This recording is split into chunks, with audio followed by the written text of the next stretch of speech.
Dinas PUPR Banjarmasin mengklaim bila pengerjaan berbagai proyek yang dilaksanakan di tahun 2022 rata-rata pengerjaannya sudah selesai karena batas akhir dari pengerjaan adalah 90%.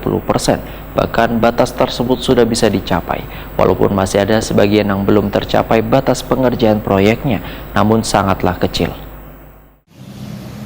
Dinas PUPR Banjarmasin mengklaim bila pengerjaan berbagai proyek yang dilaksanakan di tahun 2022, rata-rata pengerjaannya sudah selesai karena batas akhir dari pengerjaan adalah 90%, bahkan batasan tersebut sudah bisa dicapai.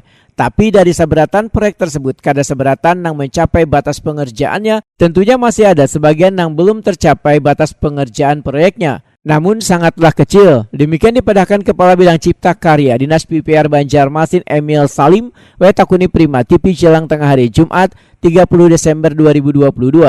Menurut Emil Salim, cuaca tentunya sangat berpengaruh besar pada pembangunan proyek terutama wayah melakukan pengecoran. Kalau sampai hari ini rata-rata semua itu sudah selesai semua. Kan batas akhir itu kan 90% dan itu udah lewat. Udah lewat. Alhamdulillah. Kalau seandainya ada kecil sekali, tapi rata-rata sudah belum habis. Cuaca mempengaruhi lah Pak? Pasti ada cuaca itu mempengaruhi. Misalnya itu cuaca itu dari sisi kita pengecoran, itu tidak bisa dipungkiri, pasti ada terhambat sebenarnya.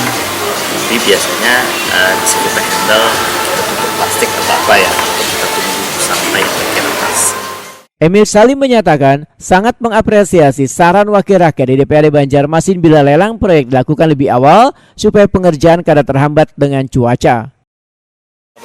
Betul, saran-saran dari bapak-bapak kita, wakil rakyat kita itu bagus dan itu perlu diperhatikan. Dan kami pada prinsipnya siap